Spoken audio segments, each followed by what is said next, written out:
സങ്കീർത്തനം 63. ദൈവമേ, അവിടുന്നാണ് എൻ്റെ ദൈവം. ഞാൻ അങ്ങയെ തേടുന്നു. എൻ്റെ ആത്മാവ് അങ്ങേയ്ക്കായി ദാഹിക്കുന്നു.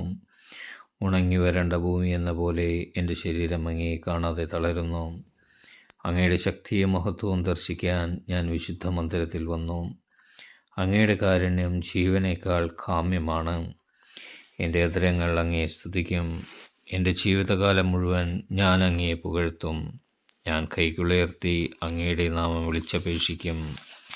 കിടക്കയിൽ ഞാൻ അങ്ങയെ ഓർക്കുകയും രാത്രിയാമങ്ങളിൽ അങ്ങയെക്കുറിച്ച് ധ്യാനിക്കുകയും ചെയ്യുമ്പോൾ ഞാൻ മജ്ജയും മേധസ്സും കൊണ്ടെന്ന പോലെ സംതൃപ്തി അടയുന്നു.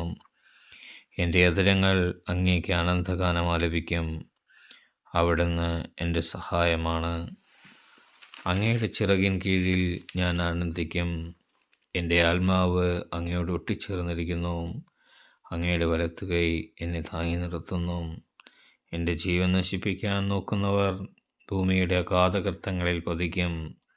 അവർ വാളിനിരയാകും. അവർ കുറുനരികൾക്ക് ഭക്ഷണമാകും. എന്നാൽ രാജാവ് ദൈവത്തിൽ സന്തോഷിക്കും. അവിടുത്തെ നാമത്തിൽ സത്യം ചെയ്യുന്നവർ അഭിമാനം കൊള്ളും. നുണയരുടെ വായ് അടഞ്ഞുപോകും.